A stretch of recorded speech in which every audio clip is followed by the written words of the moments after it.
الحمد لله نحمده ونستعينه ونستغفره ونؤمن به ونتوكل عليه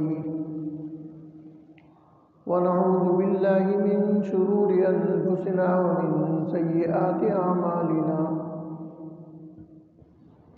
من يهده الله فلا مضل له ومن يضلل فلا هادي له ونشهد أن لا إله إلا الله وحده لا شريك له ونشهد أن سيدنا وسندنا ومولانا محمدا عبده ورسوله صلى الله تعالى عليه وعلى آله وأصحابه أجمعين. أما بعد فأعوذ بالله من الشيطان الرجيم. بسم الله الرحمن الرحيم. والذين لا يشهدون الزور وإذا مروا باللغو مروا كراما والذين إذا ذكروا بآيات ربهم لم يخروا عليها صما وعميانا والذين يقولون ربنا هب لنا من أزواجنا وذرياتنا قرة أعين واجعلنا للمتقين إماما أولئك يجزون الغرفة بما صبروا ويلقون فيها تحية وسلاما خالدين فيها حسنت مستقرا ومقاما. قل ما يعبأ بكم ربي لولا دعاؤكم فقد كذبتم فسوف يكون لزاما. صدق الله العظيم. عزیزان محترم، گزشتہ جمعہ بچوں کی تعلیم و تربیت پر گفتگو چل رہی تھی اور اس میں نے سڑک پر چلنے کے قواعد و ضوابط، زمین پر رہنے کے اصول اور ضوابط ذکر کیے تھے کچھ.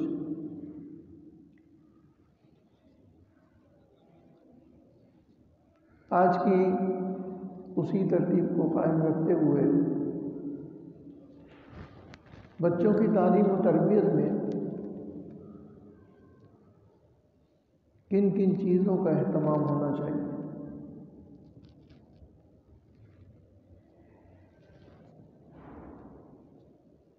بچے عمر کے لحاظ سے مختلف مراحل سے گزرتے ہیں اور ہر گھر میں مختلف عمر کے بچے موجود ہوتے ہیں. کچھ بچے بہت چھوٹے ہوتے ہیں اور کچھ متوسط عمر کے ہوتے ہیں اور کچھ حد بلوغت سے گزر رہے ہوتے ہیں یا کراس کر گئے ہوتے ہیں. ہر ایک کی تربیت اس کی عمر اور اس کے مزاج کے مطابق ہوتی ہے. جب کسی بچے کو کسی چیز کی تعلیم دی جائے تو سب سے اہم نقطہ اس میں یہ ہے کہ شفقت پیش نظر رہنی چاہیے. کسی بھی عمر کا بچہ ہو اس کی تربیت میں شفقت غالب ہونی چاہیے.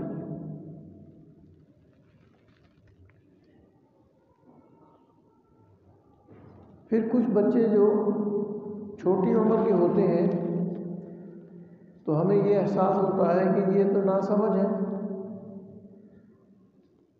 ان کو شعور نہیں ہے اور ان کے سامنے کچھ چیزوں کا لحاظ نہیں رکھا جاتا.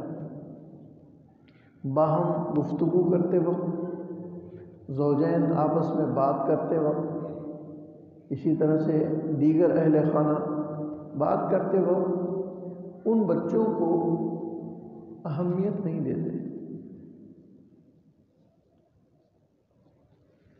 یاد رکھیے کہ یہ جو بچوں کا شعوری ادراک ہوتا ہے، بظاہر یہ لاشعور ہوتا ہے، بظاہر یہ معلوم ہوتا ہے کہ وہ نہیں سمجھ رہے، لیکن در حقیقت ان کے کان میں کسی بات کا پڑنا اور اس بات کو فی الوقت وہ نہیں سمجھ رہے، لیکن جب عمر کے ایک مرحلے پہ پہنچیں گے تو وہ اس بات کو سمجھ جائیں گے۔ اس لیے ان کے سامنے ایسی کوئی بات نہ کی جائے کہ جو ان کے لاشعور میں بیٹھ جائے۔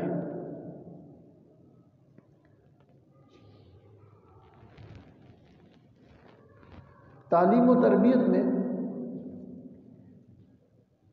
اس بات کا بھی اہتمام رکھنا چاہیے کہ تعلیم اور دعوت، کسی کام کی دعوت دینا کہ یہ کام کرو، نماز کا پڑھنا ہے، قرآن کا پڑھنا ہے، دوسرے اعمال ہیں، تو یہ بھی محبت اور شفقت کے ساتھ ہونا چاہیے، سختی کے ساتھ نہیں ہونا چاہیے۔ اس لیے کہ وہ ناسمجھی میں کوئی ایسا کلمہ بھی کہہ سکتا ہے جو اس کے لیے مستقبل میں مضر ہوگا، نقصان دہ ہوگا۔ مجھے یاد ہے بچپن میں والد صاحب رحمۃ اللہ علیہ نماز کے لیے جب جاتے صبح فجر، تو جب وہ وضو کے لیے جاتے تو آواز دیتے، اٹھ جاؤ بھائی نماز کا وقت ہو گیا، اٹھ جاؤ بھائی نماز کا وقت ہو گیا۔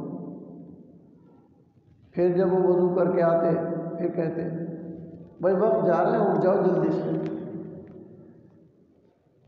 پھر خود نماز کو چلے جاتے، مسجد چلے جاتے، اور ہمارے لیے وقفہ مل جاتا۔ نماز سے آتے ہی پھر ذرا زور سے اور سختی سے کہتے بھائی میں کہہ کے گیا تھا اٹھ جاؤ، اور پھر اگر نہ اٹھتے تو ہاتھ پکڑ کے اٹھاتے، لیکن کبھی مارا نہیں، تھپڑ بھی نہیں مارا، پوری زندگی کبھی ہاتھ اٹھائے ہی نہیں۔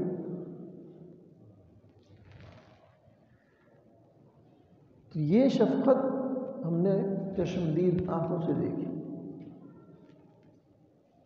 میں دیکھتا ہوں کہ بعض لوگ بچوں کے ساتھ سختی کا معاملہ کرتے ہیں، اور خاص طور پر وہ لوگ جو پہلے سے تو دینی مزاج کے حامل نہیں ہوتے، اچانک کسی تبدیلی سے جماعت میں کہیں چلے گئے، کوئی چلا لگا لیا اور اپنے اندر انقلاب آ گیا، تو پھر اپنے اوپر اولاد کو بھی قیاس کرنا شروع کر دیتے ہیں، اور اولاد کے لیے بھی اسی قسم کے احکامات جاری کرنا شروع کر دیتے ہیں، سختی بھی کرتے ہیں۔ ایک صاحب کے بچوں کا قضیہ تھا، تو انہوں نے مجھے بلایا کہ جی بچے بات نہیں سنتے ہیں، یہ ہے وہ ہے فلانا، مار پیٹ بھی کرتے تھے بہت۔ میں نے پوچھا کہ آپ میں انقلاب کب آیا؟ آپ نے نماز کی پابندی اور دوسرے کاموں کی پابندی کس عمر سے کی ہے؟ اب گردن نیچے جھک گئی کہ خود اپنی عمر تو 40-42 سال کے بعد توفیق ہوئی، اور بچوں پہ آج ہی سے ڈنڈا ہے کہ وہ تہجد میں بھی اٹھ جائیں۔ وہ تو اگر فرائض ادا کر لیں تو غنیمت ہے، تو اگر فرائض ادا کر لیں تو غنیمت ہے، شکر ادا کیجیے کہ اللہ تعالیٰ نے ان کو اس کی توفیق دے دی۔ تو یہ تعلیم اور تربیت میں شفقت کا معاملہ۔ ابھی آج کل ایک معمول چل رہا ہے لوگوں کا، میں دیکھتا ہوں گھروں میں چھوٹے چھوٹے بچوں کے ہاتھ میں موبائل پکڑا دیتے ہیں، خاص طور پر عورتیں جب اپنے کام کاج میں لگنا چاہتی ہیں تو بچے کے ہاتھ میں موبائل دے دیں گے۔ بظاہر وہ موبائل سے کھیلتا رہتا ہے۔ اب جب اس کا شعور اور ادراک بڑھتا ہے، اس کا شعور اور احساس بڑھتا ہے، تو وہ اس کا عادی ہوتا جا رہا ہے۔ پھر یہ بھی ہوتا ہے کہ جب ماں اس کے ہاتھ سے موبائل چھینتی ہے تو وہ چیختا ہے، چلاتا ہے، بدتمیزی کرتا ہے۔ تو عادی تو آپ نے خود بنا دیا نا۔ پہلے آپ نے اس کو عادی بنا دیا، اس کا مزاج اس کے مطابق ڈھل گیا۔ اب آپ اس پر جب سختی کریں گے تو اس کی طبیعت میں نافرمانی پیدا ہوگی، معصیت پیدا ہوگی۔ اور درمیانی عمر میں آ کر تو بہت اس بات کا لحاظ رکھنا چاہیے کہ جو بچے درمیانی عمر کو پہنچتے ہیں، بلوغت کے قریب پہنچے ہوئے ہوتے ہیں، ان کے ساتھ معاملہ جو ہے بہت ہی حساس معاملہ ہے، ان کی تربیت میں بہت حساس معاملہ ہے۔ خدا نخواستہ آپ کی سختی سے، سخت مزاجی سے، آپ کی ڈانٹ ڈپٹ سے یا مار پیٹ سے بغاوت کا عنصر پیدا ہو جائے، گھر سے بھاگنے کا عنصر پیدا ہو جائے۔ وہ تو ناسمجھ ہے، اسے پتہ نہیں ہے کہ مستقبل میں کیا ہونے گا۔ تو اس لیے تعلیم و تربیت میں، خاص طور پر بچوں کی تعلیم اور تربیت میں بہت شفقت کا معاملہ کرنا چاہیے۔ والد صاحب رحمۃ اللہ علیہ فرمایا کرتے تھے کہ بچہ جب جوان ہونے کے قریب ہو جائے تو اس کو بیٹا کہنے کے بجائے بھائی صاحب کہا کرو۔ فرماتے تھے کہ اس کو بیٹا کہنے کے بجائے اور بیٹا سمجھنے کے بجائے بھائی صاحب کہا کرو، بھائی صاحب سمجھا کرو۔ اس کے ساتھ معاملہ اب بیٹے جیسا نہ کرو کہ وہ بلوغت کے حد کو کراس کر کے ایک حد کو پہنچ گیا ہے۔ پھر فرمایا کرتے تھے کہ یاد رکھو ایک زمانہ اس کے ضعف اور کمزوری کا ہے اور تمہاری قوت کا ہے۔ تو جو زمانہ تمہاری قوت کا ہے اس میں تم غالب، اس وقت یہ مغلوب ہے اور ضعیف ہے اور کمزور ہے، آپ کی بات ماننے پر مجبور ہے۔ جب یہ قوی ہو جائے گا اور آپ کمزور ہو جائیں گے تو پھر یہ اپنی کرنے پر آتا ہے۔ فرمایا کہ یاد رکھو کہ اگر باہم ٹکراؤ پیدا ہو گیا باپ اور بیٹے میں، ماں اور بیٹے میں، اور اس قسم کا تصادم ہو گیا تو یہ بچے کے لیے ساری زندگی بربادی کا، اس کی زندگی بھی برباد، آخرت بھی برباد۔ اور سبب کون بنا؟ اس کے ماں باپ بنے۔ فرمایا کہ اس عمر میں ان کے ساتھ کسی قسم کا تشدد اور سختی نامناسب ہے۔ واقعتاً جہاں بھی کسی بے محل کسی نے سختی کی ہے اس کے بعد پچھتانا پڑا ہے۔ یہاں تک ہوا ہے کہ بعض مرتبہ بچے ہاتھ اٹھا لیتے ہیں، ماں باپ پر ہاتھ اٹھا لیتے ہیں، ماں پر ہاتھ اٹھا لیتے ہیں، حالانکہ طبعی طور پر اللہ نے فطری اور طبعی محبت رکھی ہے ماں اور بیٹے میں، لیکن شیطان غالب کر دیتا ہے۔ اس لیے تعلیم اور تربیت میں اس بات کا بہت اہتمام کہ شفقت کا معاملہ کیا جائے، برابری کا معاملہ کیا جائے، محبت کا معاملہ کیا جائے، سختی سے گریز کیا جائے۔ میں یہ نہیں کہتا کہ ڈانٹ ڈپٹ کی ضرورت نہیں ہے، نہیں، ڈانٹ ڈپٹ کی کبھی کبھی ضرورت ہوتی ہے، لیکن ہمیشہ جب بھی کبھی کوئی ڈانٹ ڈپٹ کریں تو اس کے کچھ ہی دیر بعد کوئی شفقت کا معاملہ کریں، کچھ دیر بعد پیار سے، محبت سے بلا لیں۔ والد صاحب فرماتے تھے کہ جب بچہ بالغ ہو جائے اور برابر کا ہو جائے، سب کھڑا ہو جائے تو اسے اپنی مشاورت میں شریک کیا کرو۔ یعنی اس سے معاملات میں مشاورت کرو، فلاں چیز خریدنی ہے تمہارا کیا خیال ہے، فلاں کام کرنا ہے تمہارا کیا خیال ہے. تو اس کے اندر ایک اعتماد پیدا ہوگا، اور وہ قوت اعتماد جب اس کے اندر پیدا ہوگی تو پھر اس کو بات زندگی بڑے اعتماد کے ساتھ گزارنے کا موقع ملے گا.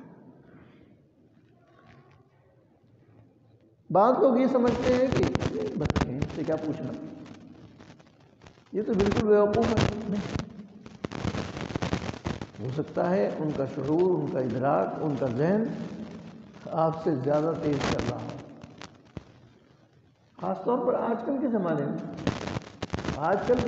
میں ہم قدیم لوگوں کی سوچ اور فکر جو ہے وہ محدود دائرے کے اندر ہے، اور یہ جو کمپیوٹر کی پیداوار ہے، موبائل کی پیداوار ہے، ان کی سوچ، ان کی فکر سے کہیں زیادہ ہے. آپ دیکھیے روز کا معاملہ ہے، موبائل خراب ہو جاتا ہے تو بچے کو دیتے ہیں، دیکھنا کیا ہو گیا. ہینگ ہو جاتا ہے تو بچوں کو دیکھنا کیا ہو گیا، کیونکہ وہ اس کا ادراک اور احساس رکھتے ہیں اور ہم اس کا ادراک احساس نہیں رکھتے. اس لیے میری درخواست ہے، سورہ فرقان کی اس آیت میں جو فرمایا کہ ربنا ہب لنا من ازواجنا وذریاتنا قرۃ اعین، ہب لنا من ازواجنا وذریاتنا، یا اللہ ہمیں ہماری اولاد اور ہمارے اہل و عیال سے ایسی ٹھنڈک عطا فرما کہ جو ہماری آنکھوں کے لیے ٹھنڈک ہو. قرۃ اعین وجعلنا للمتقین اماما، ہمیں نیکوکاروں کا امام بنا. تو جب ہم نیکوکار بنائیں گے تو پھر نیکوکاروں کا امام بنائیں گے. اگر ہم اپنی سختی، اپنے تشدد سے ان کو دین سے دور کر دیں گے تو وہ نیکوکار کیسے رہیں گے؟ وہ بات میں بتا رہا تھا کہ میں نے ان سے پوچھا کہ تم نے کب سے دین اختیار کیا، پابندی کی؟ 40 سال کی عمر سے کی. میں نے کہا اپنے 40 سال پچھلے کا حساب تو دو. اور یہی وجہ ہے کہ ایسے موقعوں پر خاص طور پر میں دیکھتا ہوں، معاف کیجیے گا بعض لوگوں کو شاید یہ بات بری لگے، کہ خود جب نیک بنتے ہیں تو چاہتے ہیں کہ بیوی بھی، بچے بھی، بس سب کے سب جو ہے نا پابند ہو جائیں. نہیں، ایسا نہیں. ان کی تربیت میں وقت لگے گا، ان کی اصلاح میں وقت لگے گا. بیوی کے بارے میں تو سب کو معلوم ہے کہ یہ ٹیڑھی پسلی ہے، اس کے ساتھ سخت معاملہ کرنا جو ہے وہ ٹھیک نہیں ہے. ایک صاحب نے شکایت کی کہ جی نماز میں بہت غفلت کرتی ہیں. میں نے کہا ویسے ہی وہ ناقصات العقل ہے، ناقصات الدین ہے. آدھی نماز تو ان کی پہلے ہی معاف ہے. اگر کہیں کوتاہی اور کمی کر رہی ہیں تو آپ احساس دلاتے رہیں، احساس دلاتے رہیں، کہتے رہیں، لیکن تشدد نہ کریں، سختی نہ کریں. سختی کریں گے تو نفرت پیدا ہوگی، اور دین سے نفرت پیدا ہو جانا کفر ہے. اگر خدا نہ خواستہ اس کے دین میں، اس کے دل میں کوئی نفرت پیدا ہو گئی اور اس نے کوئی جملہ نفرت کا کہہ دیا تو اس کا تو ایمان جاتا رہے گا. حکیم نے اس کو بڑے عمدہ پیرائے میں بیان کیا، وَلَا تَسُبُّوا الَّذِينَ يَدْعُونَ مِن دُونِ اللَّهِ فَيَسُبُّوا اللَّهَ عَدْوًا بِغَيْرِ عِلْمٍ. جو لوگ دین کو نہیں سمجھتے وہ اگر دین کو برا بھلا کہہ رہے ہیں تو آپ ذرا تھوڑا سا تحمل برداشت کریں. اگر آپ ان کو برا بھلا کہیں گے تو فَيَسُبُّوا اللَّهَ عَدْوًا بِغَيْرِ عِلْمٍ، تو وہ تو پھر اللہ کو گالیاں دینے پر آ جائیں گے. تو اس گالی کا سبب کون بنا؟ اس کفر کا سبب کون بنا؟ اسی لیے میں کہا کرتا ہوں کہ اہل و عیال کے معاملے میں تھوڑا شفقت کا معاملہ، احساس کا معاملہ، توجہ کا معاملہ، اعتدال پیش نظر رکھیں. داروگیر ہے لیکن داروگیر کے اندر ایک دائرے کے اندر ہونی چاہیے. اگر آپ ان کے اندر احساس ذمہ داری پیدا کر دیں گے، اگر آپ ان کے اندر ایک بڑا پن پیدا کر دیں گے کہ تم بڑے ہو گئے ہو، تم اب ذمہ دار ہو گئے ہو، تو وہ خود بخود اپنی راہ بنا لیں گے اور راستہ بنا لیں گے، اور ہو سکتا ہے وہ آپ سے آگے چلے جائیں، ہو سکتا ہے وہ آپ سے 2 قدم آگے بڑھ جائیں، اور ہوتا ہے۔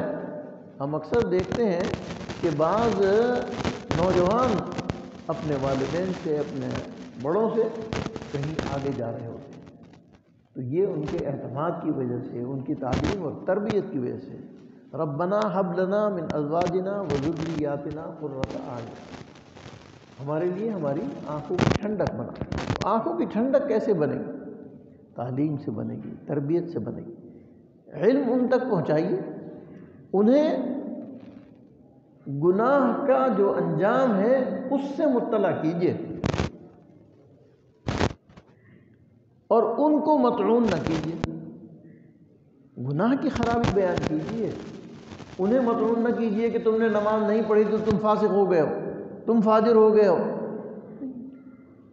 یہی کہیے کہ تم نماز کا اہتمام کرو، نماز کی پابندی کرو، اس کوتاہی اور غفلت کو چھوڑ دو، خدا نہ خواستہ تمہاری اس کوتاہی سے تمہارے لیے آخرت میں انجام برا ہو۔ ابھی زندگی اس کی تو پڑی ہے، اس لیے تربیت میں، تعلیم میں شفقت اور محبت کا معاملہ۔ اسی طرح میں بعض لوگوں کو دیکھتا ہوں کہ وہ بچوں کے ہاتھ میں خرچ نہیں دیتے، بچوں کے ہاتھ میں خرچ دے، لیکن احتیاط سے دے، نہ حد سے زیادہ لاڈ پیار کرے اور نہ حد سے زیادہ بخل کرے۔ ان سے خرچ کروائیں، سبزی منگوائیں، سودا منگوائیں، ہاتھ میں ان کے پیسے دیں، کچھ پیسے فالتو چھوڑ دیں۔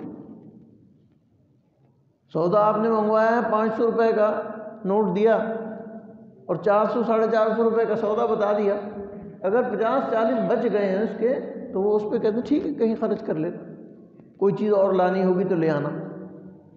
جب آپ اس پہ اعتماد کریں گے تو وہ آپ کی جیب سے نکالے گا نہیں، اور اگر آپ اس پہ اعتماد نہیں کریں گے گنتی کے حساب کر کے کہ یہ 40 پیسے، یہ 50 پیسے جو بچے تھے وہ کہاں ہیں، تو پھر اس کی تربیت ناقص ہو جائے گی۔ اس لیے اس بات کی بھی ضرورت ہے کہ جب اولاد کی تعلیم اور تربیت کر رہے ہوں تو تھوڑا سا شفقت کا معاملہ بھی کریں اس کے ساتھ، اس کی ضرورت کو بھی پیش نظر رکھیں، اس کے اندر ایک اعتماد پیدا کریں، اور یہ اعتماد پیدا ہوگا اس پر جب آپ اعتماد کریں گے تو خود اس کے اندر بھی اعتماد پیدا ہو جائے گا۔ اور الحمدللہ ہم نے یہ کیا اور اس کا تجربہ دیکھا، بڑے اچھے ثمرات اور فائدے پائے۔ تو ایک تو یہ کہ جب وہ بلوغت کی حد سے گزر جائے تو معاملہ اس کے ساتھ بھائی کا کریں، بیٹے کا نہ کریں۔ مجھے والد صاحب کی یہ بات بہت پسند آئی اور میں نے اس کے اوپر بڑا تجربہ کیا۔ واقعتاً الحمدللہ جب سے میں نے اپنے بچوں پہ یہ اعتماد کر کے اور ان کو بھائی کا درجہ دیا، کبھی کسی قسم کا کوئی دھوکہ نہیں۔ میرا کاروبار ٹماٹر کے خریدنے اور فروخت کرنے کا ہے، اکثر لیتا رہتا ہوں، بیچتا رہتا ہوں، سارا کام بچوں سے کراتا ہوں اور ان کو دے دیتا ہوں۔ اس اعتماد کا نتیجہ یہ ہے کہ ان سے کبھی کسی قسم کی بھی ناپسندیدہ بات سامنے نہیں آئی۔ تو اعتماد کا یہ نتیجہ ہوتا ہے، اور اگر آپ اعتماد نہیں کریں گے اور ہر قدم پر ان کی باس پرس کریں گے، ہر قدم پر ان کی نوک جھونک کریں گے، نوک تول کریں گے، تو جب تک وہ ضعیف ہیں آپ کی بات سنتے رہیں گے، جب وہ قوی ہوں گے تو پھر آپ کی بات نہیں سنیں گے، اور جب اقوا ہو جائیں گے تو پھر آپ پر ان کا داؤ چلے گا۔ تو ایسا ماحول پیدا نہ کریں کہ کل کو جب آپ ان کے محتاج ہوں، ایک دن آنا ہے، تلک الایام نداولها بین الناس، ایک دن یہ بچے آپ کی گود میں بیٹھے تھے، کل آپ ان کی گود میں بیٹھیں گے۔ ایک دن آئے گا کہ آپ اس کے محتاج ہوں گے، اٹھنے میں محتاج ہوں گے، بیٹھنے میں محتاج ہوں گے، حتیٰ کہ کھانے پینے میں محتاج ہوں گے، چلنے پھرنے میں محتاج ہوں گے۔ یہ عمر کا ایک نظام ہے۔ تو یہ شفقت اور محبت اگر آپ نے دی ہوگی تو نتیجہ شفقت اور محبت کا آخر عمر میں پائیں گے۔ حضرت تھانوی رحمۃ اللہ علیہ نے قصہ لکھا ہے ایک شخص کا، کہ ایک آدمی اپنے باپ کو کمر پہ ڈال کے لے جا رہا تھا کہیں پھینکنے کے لیے. تو بڑے میاں نے پوچھا کہ کہاں لے جا رہا ہے؟ تو اس نے کہا کہ بڑے میاں فلاں جگہ لے جا رہا ہوں. اس نے کہا نہیں نہیں وہاں جانا لے کے جا، فلاں کوڑی کے اوپر لے کے جا، میں نے اپنے باپ کو وہاں پھینکا تھا، میں نے اپنے باپ کو وہاں پھینکا تھا، تو مجھے اس دن کا انتظار تھا کہ میرے ساتھ کیا معاملہ ہوگا، تو یہ معاملہ میرے ساتھ ہونا ہے. تو اس لیے بچوں کے ساتھ ایسی محبت اور شفقت کا معاملہ کیجئے کہ آپ کے ساتھ وہ شفقت اور محبت کا معاملہ کریں، کیونکہ ایک دن آنا ہے جب آپ ضعیف ہوں گے اور کمزور ہوں گے. اس وقت پھر آپ کو ان کی احتیاج ہوگی، آپ ان کے محتاج ہوں گے. تو اللہ تعالی ہم سب کو یہ توفیق عطا فرمائے کہ ہمیں اولاد صالح عطا فرمائے، نیک اور صالح اولاد عطا فرمائے، مطیع اور فرما بردار اولاد فرمائے. ہب لنا من ازواجنا وذریاتنا قرۃ اعین. یا اللہ ہمیں ایسی اولاد اور ایسی ازواج عطا فرما کہ جن سے ہماری آنکھوں کو ٹھنڈک حاصل ہو، سرور اور فرحت حاصل ہو، اور ان سے ایک محبت حاصل ہو، ایک اطمینان حاصل ہو. تو یہ جب آپ نے پودا صحیح لگایا ہوگا تو وہ تناور درخت بنے گا، اور اگر آپ نے خشت اول ٹیڑھی رکھ دی ہوگی تو پھر اس کا نتیجہ برا ہی ہوگا. اس لیے دعا کیجیے کہ اللہ تعالیٰ ہمیں توفیق عمل عطا فرمائے. ربنا تقبل منا انک انت السمیع